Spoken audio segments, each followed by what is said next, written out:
entered the room was very cold. I could see the drawers were moving in and out, and the whole crib was just trembling. So I grabbed my son up, who was still screaming, ran down the stairs, and called my husband. And all I had to say is, we're in trouble. The flame exploded into a fireball. And from the back of the fireball slowly emerged a dark figure. And I instinctively knew it was evil.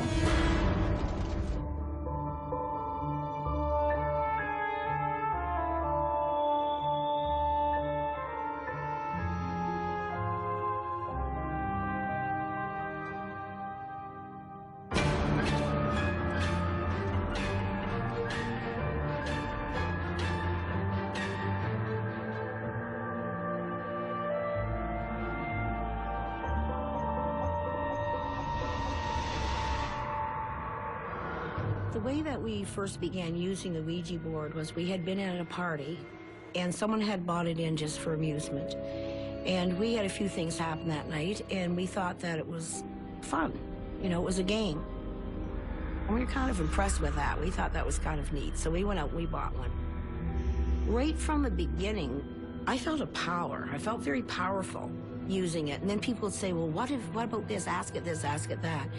And like a narcissist, it just made me the center of attention, and I think that was the lure, really, is what it was. Then after a while, I got, gee, I don't kind of like this very much, because the little disc in the middle would move on its own, and then I was no longer in control of it. The power was taken out of my hands.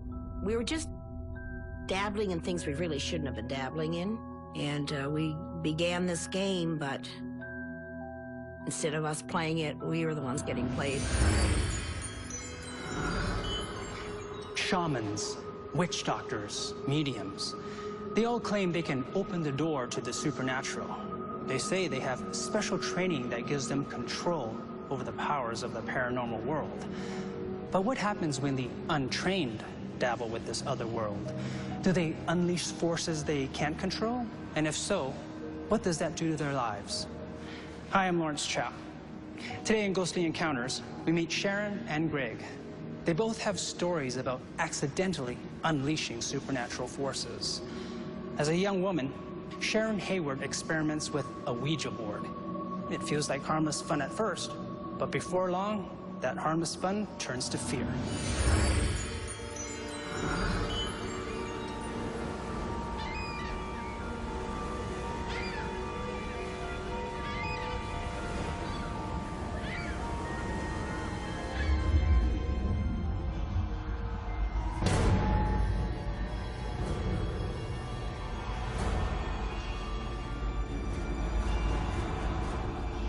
My husband and I were just building our first home here in St. John.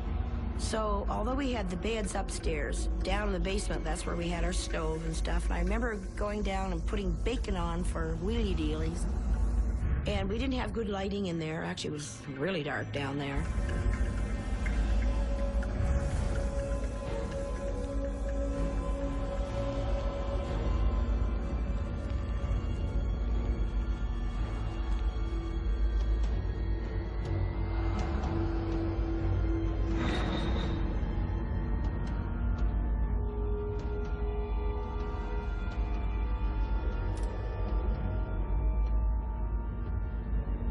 I started upstairs.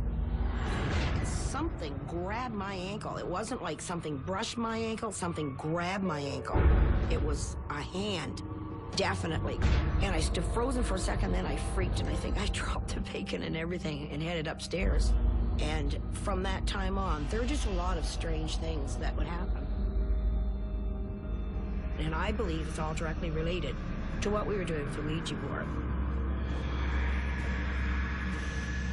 There is a figure that, shall I say, haunts the place still. I've seen him maybe a couple of times. The first time I saw this manifestation of this man in black, I came out the door of my little girl's room. And he was there at the bottom of the stairs. He's a full-bodied apparition.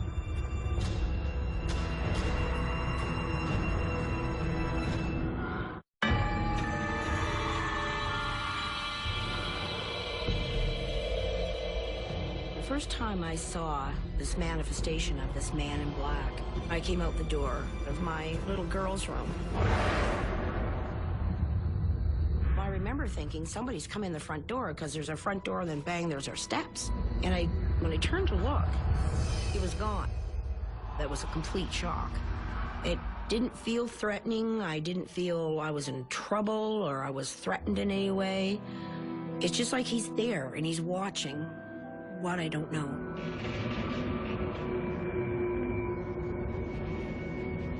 I put my son to bed, and I believe my daughter was having her afternoon nap.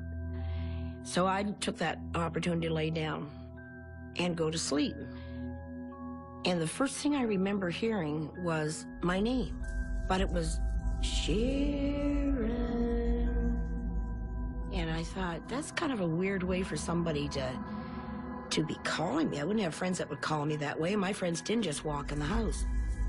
And I had a beaded curtain at the foot of the bed that led out to the living room, and the beaded curtain started to sway in rhythm to the voice. Sharon. So I jumped up out of bed because I just knew in my heart that, you know, it was something bad. So I ran up the stairs, and when I entered the room was very cold. I could see the drawers were moving in and out, and the whole crib was just trembling. There was a feeling of an anxiety, a panic. It feels like you can't breathe. It's just like you're held in space almost. I felt the whole place was being overtaken. So I grabbed my son up, who was still screaming, ran down the stairs, and called my husband. And all I had to say is, we're in trouble.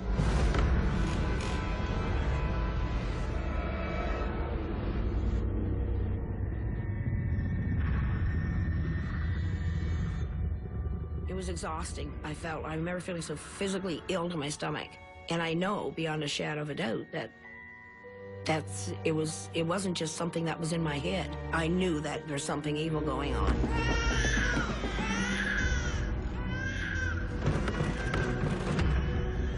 I used to feel guilty. I never should have got involved in all this stuff. Now look. But I became not scared. I was angry. I was fed up. I had 2 kids. I didn't want that kind of life. I wanted to be a Christian. So I just started fighting back. And in order to do that, the pastor said, you have to leave all this other stuff behind. And so the pastor came over and blessed each room. They were there for a long time because they helped us go through the house and gather things, like anything like posters or spell books or Ouija boards or anything. They helped us collect. Took them outside and lit a fire. I won't go near it, and I won't go in a house that has a Ouija board in it. I believe that strongly, that it is a portal to something that's not good. But there is no such thing as dabbling in the black arts. You're either in or you're out. And when you try to leave, you know, it's a struggle. But I feel that I won that struggle.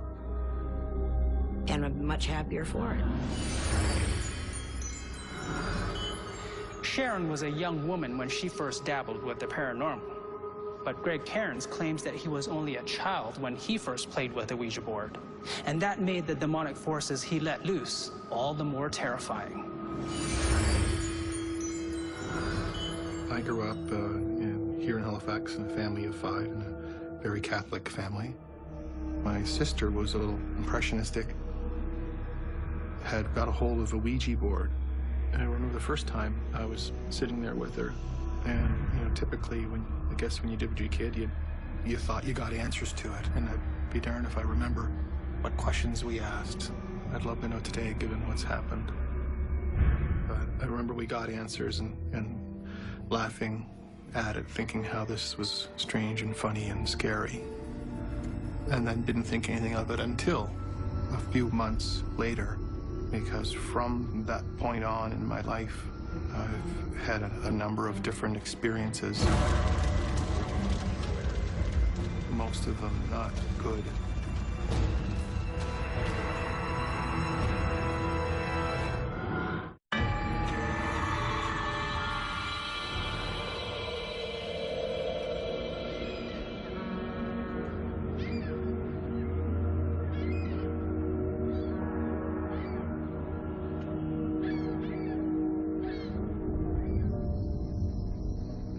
was kind of shaped like the house that you'd see, like a sea captain's house with windows at each end. So as a 10-year-old, when you're going to sleep at night, and you're at that age where maybe you still are a little afraid of the dark, what I used to notice was how the moonlight and the trees would throw shadows on the wall, and how the darkness and light would lay on different objects in the room. When I noticed that the candle that was normally on the bedside table was now on the floor in the middle of the doorway.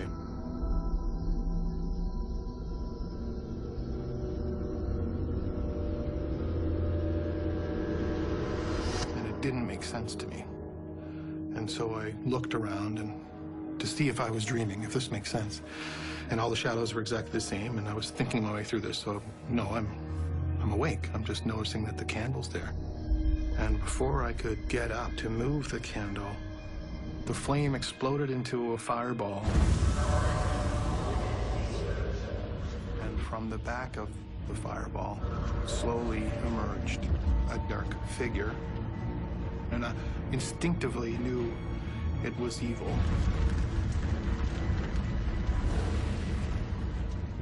The fireball starts to move towards me. It slowly moved to the edge of the bed, right over top of me. This whole time I'm trying to scream, and my screams wouldn't come out. I finally was able to get my arms free, and I made the shape of a cross with my arms in front of my face.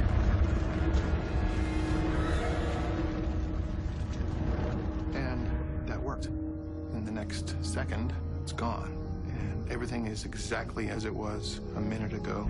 Nothing has changed. The candle is back on the bedside table. I felt attacked that night. I felt that negative energy, evil.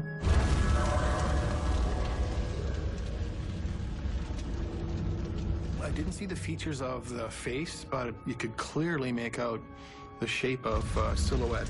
Jet black, big. Again, you're a 10-year-old, so a lot of things seem big, but I would fathom 6, 7 feet tall. And this is something that is slowly moving towards you. And you can't move, and you can't scream. And then to the point where it's right over top of you.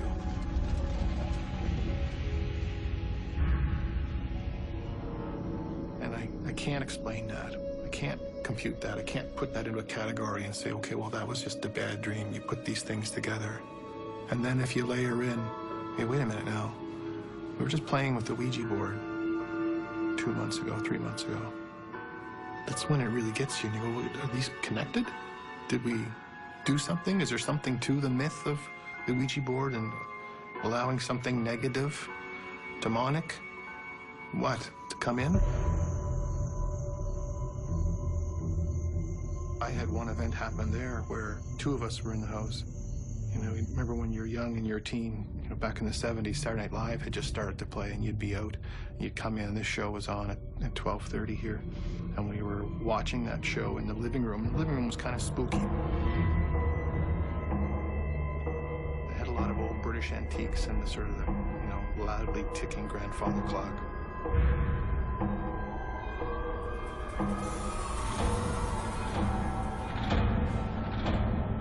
And it had 2 entrances to the kitchen, both of which were no more than 10 feet, so literally seconds away. And we were watching the show, and all of a sudden there's a huge crash. And we thought someone had tried to break in the back door, so we both grabbed fire pokers from the fireplace and ran different directions to come and sort of meet this person in the kitchen. And there was nobody in the kitchen, but every drawer in the kitchen, every cupboard door was wide open. And every pot and pan and knife and fork and spoon, everything was on the floor. And this is within 3 seconds, 5 seconds, as long as it took us to get in. It's impossible for that to happen. And him and I are still thinking, for some reason, someone's broken in, so we're going down to the basement, and we figure the guy's hiding down there. We never did find him. And it wasn't until we came back upstairs 5 minutes later that creeping thought dawned in your head of what just happened here. How do you explain that? You know, it's awkward even speaking about it because you think, well, no one would believe that. And again, you're horrified. I don't sleep. We didn't sleep the rest of the night because this happened. I have experienced some other events 4 or 5 years later at a friend's place who lived in one of the older houses here in Halifax, and this guy and myself we came home 3 in the afternoon. There's nobody home, and he's downstairs, and I went upstairs to use the bathroom, and as a joke, this guy, a good friend of mine, if you were in the John, he'd run by the bathroom and swing the door open just in case if the sister's room was open, a sister was there, she'd see you on the John. Funny joke, right? So I'm in the bathroom, and the door swung open. And I'm waiting in, you know, the milliseconds, I'm waiting to hear his footsteps run down the hallway or to hear, you know, laughing voice or what have you, and I don't hear anything.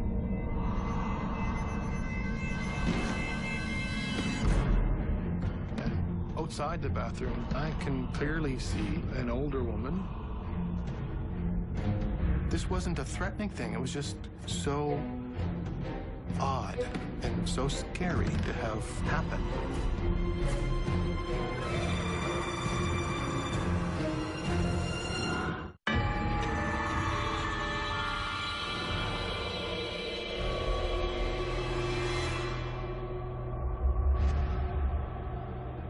Three in the afternoon, I went upstairs to use the bathroom, and the door swung open.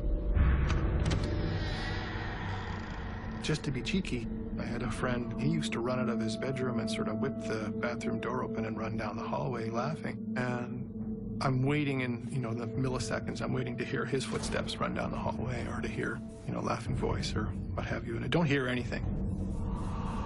As I sort of turned to look to see if this chap was there, outside the bathroom, I can clearly see an older woman with sort of white hair, a flowing white robe, like a shift, if you will, right? And we catch eyes. She kind of tilts her head and looks at me with no expression and stays there for about a second. And then turns her head and then continues on. So I had a really good, hard 5-second look at this, right? And it took those 5 seconds for me to realize what I'm seeing. And as I realized it, I ran downstairs, and I was so horrified. And I don't know why I was horrified. There was nothing negative to it, but it's just the thought of seeing something that you immediately process as a paranormal or a ghost. So I ran downstairs, and this guy realizes with the look on my face that what I've been through, and he asked me, and I tell him, and he swears to this day that he didn't run by and open up the door. And I can swear that I saw what I saw. This wasn't a threatening thing. It was just so odd and so scary to have happen. In retrospect now, I believe that foolishly when we were children and we played with the Ouija board, that's a perfect storm for something negative, evil, or demonic to be allowed to sort of creep in. And I think we allowed it to creep in by opening it up with the Ouija board. And there's enough stories similar to mine. And a reasonable, logical mind has to draw some sort of conclusion from that. And you add on that I have experienced these things. They have happened to me. There was a time during the 19th century when spiritualism and seances were all the rage. Our experts say that's when Ouija boards were introduced as a popular new toy, a toy that promised to help the untrained and the naive dabble in the supernatural. Greg and Sharon both think that playing with a Ouija board is what brought evil forces into their lives. Sharon believes she has put that evil behind her. But Greg, he wonders if the powers he unleashed still follow him to this day. I continue to have experiences to this day. And I've had a lot of other negative things happen in my life, and you know, you could shrug them off to life. But now I don't know. Now I don't know if you know, a negative energy hasn't decided to attach itself to me to try and weigh me down or usurp anything that I'm trying to achieve. At the end of the day, it's a little cathartic to be able to speak to it when it continues to happen. And with time and with age and with maturity, you're able to look and say, well, you're able to connect the dots a little bit, and they seem to point back to that. They seem to point back to that day, that summer afternoon, playing with a Ouija board innocently with my sister and her 2 friends. I really warn against anybody even just saying, it's just a game, just a piece of wood. Well, you can make it out of cardboard too, and it'll do the same thing for you. If you have that presence of mind that you want to be in touch with the dark side, then that's exactly what's going to happen. But once you're in, it's almost like joining a gang in New York. Once you're in, it's hard to get out, really hard to get out. So it really took years to finally get to that point where I feel that we're free. So always watching out for it, though. Always watching out.